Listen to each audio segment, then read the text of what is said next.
Mariam tayari ameanza maisha mapya ya shule kwa maana ya sekondari, amefaulu, na anapokuwa huko swala zima la kufatwa na wanaume halikomi. Hao wanaume pia na walimu wake wamo ndani, wanamtaka pia. Na sehemu nzuri ambayo tuliishia ni pale ambapo mwalimu mkuu wake wa shule alimuita ofisini kwa mazungumzo maalum. Mara baada ya kufika ofisini, kuna mambo Mariam anaelezwa na mkuu wake huyo wa shule anashindwa kuyaelewa. Tufahamu siku hii ya leo ni mambo gani ambayo mwalimu mkuu wa shule anayosoma Mariam anataka kumweleza. Karibu sana msikilizaji, mimi jina langu ni Agnes Hosea AG. Unaweza ukanifuatilia kwenye mitandao yangu ya kijamii. Instagram natumia _Agnes Hosea. Wewe ingia pale Instagram, _ ni kile kimstari cha chini Yes, Agnes Hosea. Facebook Agnes Hosea. Mtandao wa X ni Agnes Hosea. Mitandao ni mingi. Mtandao wa Thread ni Agnes Hosea, lakini pia kule TikTok natumia _Agnes Hosea. Unaweza ukanifollow na mambo yakawa mazuri kabisa. Sasa mimi nisikuchoshe, tuendelee pale ambapo tumeishia. Mariam anasema alimuitikia mkuu wake wa shule kwamba kwa yote ambayo atamwambia hatamweleza mtu yeyote yule. Alimjibu kwa uoga sana. Mkuu wa shule akaamua kufunguka. Akamwambia kwamba Mariam, nakupenda sana. Nimekuwa nikikufuatilia kwa muda mrefu na sasa naona kabisa siwezi kujizuia. Naomba unikubalie niwe mpenzi wako. Ukinikubali, utaishi maisha ya raha sana hapa shuleni. Aliongea mwalimu wake na Mariam, na awamu hii aliongea kwa msisitizo sana, na akiwa hana hata chembe ya masihara. Mariam anasema yule mwalimu wake alitoka kwenye kiti chake na kuja sehemu ambapo alikuwa amekaa yeye. Akawa anatetemeka tu. Pamoja na ufupi wake, alionekana kuwa ni mtu mwenye nguvu sana. Na hii ni kutokana na misuli ambayo ilikuwa imeujenga vizuri sana mwili wake. Aliwaza mambo mengi kwa wakati mmoja, na hakuwa na majibu ya mambo yote hayo ambayo aliyawaza. Mariam aliita mwalimu wake. Abe mwalimu. Mariam aliitika. Usiniite mwalimu bwana, niite Clarence, sawa Mariam anasema, unajua alivyosema hivyo alimanusura niangue kicheko. Yaani yule mwalimu alivyokuwa anajidogodesha na kujifanya kitoto cha 2000, mimi nilikuwa naona kero tu na kituko mbele yangu. Lakini kwa hofu niliyokuwa nayo, ningewezaje kucheka? Mariam anasema yule mwalimu akazidi kunikomalia kwamba nimkubalia lile ombi lake. Mimi niliamua tu kukubali. Mariam anasema alikubali si kwa sababu alikuwa anampenda, bali alikuwa anataka pesa zake. Baada ya tukio la makubaliano hayo, mwalimu yule akambusu Mariam kwenye midomo yake, kisha akampatia fedha kiasi cha shilingi 50,000. Na baada ya hapo akamwahidi atampatia vingine vingi kama akiendelea kuwa karibu yake. Mariam hakujali na wala hakuuliza kama mwalimu yule alikuwa na mke.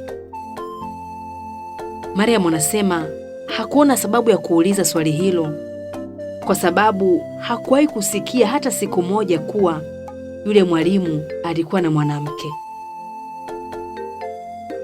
Maisha yaliendelea kuwa mazuri na wazazi wake wakawa wanashangaa kuona namna ambavyo mtoto wake anaendelea na masomo pasi na kuwashirikisha chochote kinachohusu pesa. Lakini hawakuwa na nguvu ya kuhoji kwa wakati huu, kwani hata kama angewaomba wangeitoa wapi? Walikuwa maskini ambao walichekwa na kudharauliwa na kila mtu pale kijijini kwao. Mariam anasema mahusiano yake na mkuu wa shule yalipamba moto, ingawa alijitahidi kuyafanya yawe ya uficho sana. Ilikuwa ni lazima afanye hivyo, kwani bila kufanya hivyo ingekuwa ni hatari sana kwa upande wake na upande wa mwalimu wake pia, kwani hakuwa tayari kuona mwalimu wake anafungwa miaka 30 jela kisa mwanamke. Mwanamke mwenyewe ndiye yeye Mariam. Mariam anasema mahusiano na mwalimu wake yalizidi kupamba moto. Kuna wakati alikuwa anaenda hadi pale ambapo anaishi, lakini ilikuwa ni kwa uficho sana, tena nyakati za usiku. Na kwa wakati huo walikuwa wanafanya kila kitu kama mke na mume. Alimfanyia vingi, lakini kuna wakati alikuwa anajishtukia, maana umri wa mwalimu wake ilikuwa ni kidogo tu amfikie baba yake. Kuna likizo aliipata akiwa kidato cha 3. Hii ilikuwa ni likizo ya mwishoni mwa mwaka. Mariam alirudi kwenye ardhi ya nyumbani kwao kama kawaida, na wakati huu alikuwa anaonekana binti mkubwa tu. Kila aliyemtazama alitamani kumpata. Mariam anasema yaani ilikuwa kama ni vile mwanzoni mwa balehe yangu, na wakati huu pengine wangejaribu bahati yao wangeweza kumpata tena, kila mtu kwa wakati wake, kwa sababu alichokuwa na kizingatia zaidi ni pesa. Mapenzi alikuwa nayo kwa Alex tu. Wadogo zake walikuwa wanampenda sana, na Mariam anasema alikuwa anapenda pia kuwaona wakiwa na furaha. Alijitahidi kuwanunulia nguo nzuri, viatu vizuri, ili na wao angalau waweze kujiona kama watoto wengine. Wazazi wake kwa wakati huu walikuwa wameamua kumwacha afanye vile ambavyo yeye anaona kuwa ni sawa, maana mtoto ameshaanza kuwashinda. Alikuwa ameonywa mara nyingi juu ya tabia yake mbaya, tabia ambayo ilikuwa inaonekana wazi machoni kwa wazazi wake, lakini hakuwasikiliza.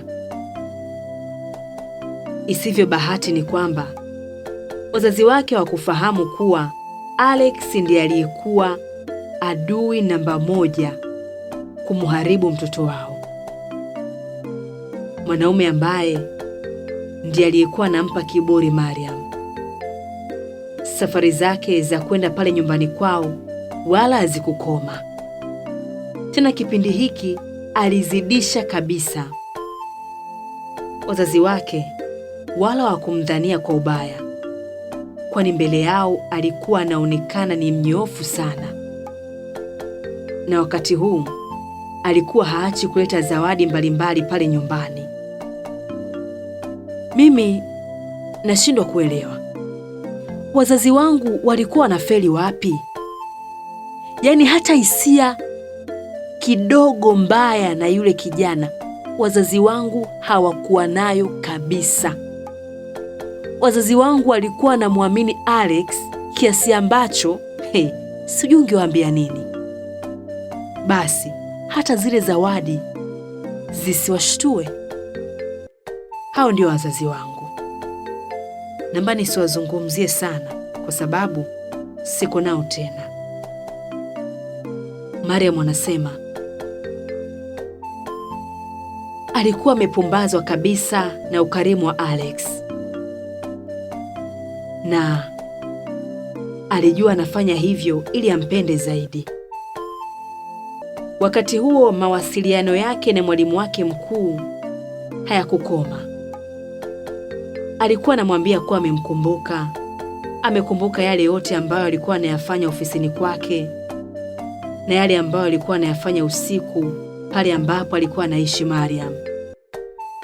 Kupitia simu yake ile ndogo aliyonunuliwa na Alex, Mariam anasema usiku aliutumia kuongea na wanaume. Mariam anasema wala hakuwa anasikia la mkuu. Kwanza, atalisikiaje la mkuu na wakati huo anapata raha za dunia? Akajiambia, maisha yenyewe mafupi, nani anapenda taabu? Hayo yalikuwa maneno ambayo alikuwa anayazungumza kujifariji, na hiyo ni mara baada ya wazazi wake kumkaripia kwa yale ambayo anayafanya mbele yao. Chuki dhidi ya mama yake ilikuwa pale pale. Alikuwa anamchukia kwa maneno alivyokuwa anamjibu, alikuwa anamchukia kwa matendo yake. Hakujali chochote kuhusu mama yake. Hakuna jambo ambalo mama yake alikuwa anamwagiza akalifanya hata kwa 1%. Hakuna hata moja. Mama yake katika maisha yake alikuwa ni mtu wa ziada tu. Lakini Mariam anasema mama yake hakumkatia tamaa. Alikuwa wakati mwingine kwa siri analia kwa ajili yake, na anasema anafahamu fika mama yake hakuwahi kujutia kumzaa. Hata kama angejutia, yeye hakuchagua kuzaliwa. Ni wazazi wake ndio ambao walipanga mipango ya kumleta yeye duniani, tena pasipo ridhaa yake. Ni kwa vile tu hakuwa na ujasiri wa kwenda mahakamani. Labda angewashitaki kwa kosa la kumzaa bila kupenda. Hayo ndiyo yaliyokuwa mawazo ya Mariam, mawazo ya kipumbavu kabisa. Msikilizaji, kwa leo tukomee hapa. Asante sana kwa kusikiliza kuanzia tulipoanza siku hii ya leo hadi wakati huu.